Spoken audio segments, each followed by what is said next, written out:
¿Cómo aporta el pensamiento de Marx a este nuevo pensamiento que estamos produciendo desde Venezuela, con las características de Venezuela y para llenar las necesidades de Venezuela? ¿Cómo aporta esa relectura de Marx que hace usted en este libro?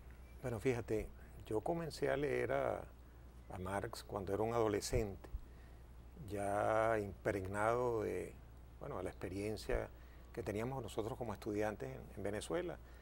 Uno vivió como estudiante en la Universidad Central la dictadura de Pérez Jiménez. Algunos hablan de Pérez Jiménez como si fuera, pero no conocieron a Pedro Estrada. Yo conocí la cara de Pedro Estrada cuando una vez llegaron a la madrugada a mi casa y se llevaron a mi padre, ¿no? Carlos Marx es un clásico. Y como todo clásico tiene que ser estudiado y reestudiado de manera permanente. Evidentemente que el pensamiento de Marx fue eurocentrista.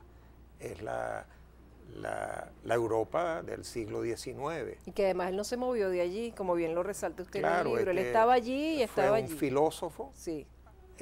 Trier, donde nació, casi en la frontera con Francia. Luego político, vivió la vida en Francia y luego terminó en Inglaterra. Y allí es donde, para mí, yo estuve en Inglaterra, fue un encuentro con Marx de manera diferente cuando visitaba la librería británica o el propio cementerio donde está Marx, Highgate, ¿no? Al norte de Londres. A partir de ciertas rememoranzas de ese contacto, empecé yo en estos tiempos que he tenido un poco libre a volver a releer a Marx bajo otra lectura. Y no hay duda que Marx sigue siendo un pensador clásico que estudió la raíz profunda del capitalismo en su gran obra El Capital. Y luego, bueno, tenemos a Mésaros, el profesor István Mésaros, el profesor húngaro que estudió más allá del Capital. Esa profundidad del pensamiento de Marx, que no es una lectura fácil. El Capital, el que lo haya intentado leer... Usted lo dice aquí con mucha humildad y muy sinceramente.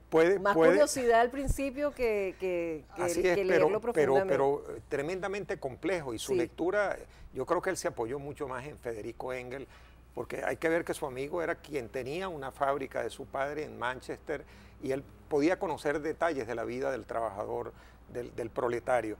Pero Marx fue tan exhaustivo, tan acucioso en el análisis de esa realidad, y allí entonces estudia el pensamiento de Adam Smith y de David Ricardo, que son otros clásicos de la economía, política, y cómo entonces el pensamiento de Marx, después de su formación filosófica, de filosofía política, entra al análisis de la economía, de lo que es ese metabolismo de cómo funciona esa lógica del capital en el capitalismo. Y a través de todo lo que él publicó en vida, que no pudo publicar todos los libros, después Federico Engels los publicó posteriormente de la muerte de Marx en el 83, es cuando entonces aparece esa obra que hace un análisis profundo de cómo funciona la sociedad capitalista. Y el inicio del trabajo es a través de una categoría que es la mercancía. La mercancía en su doble sentido, de un valor de uso para satisfacer una necesidad social y como valor de cambio.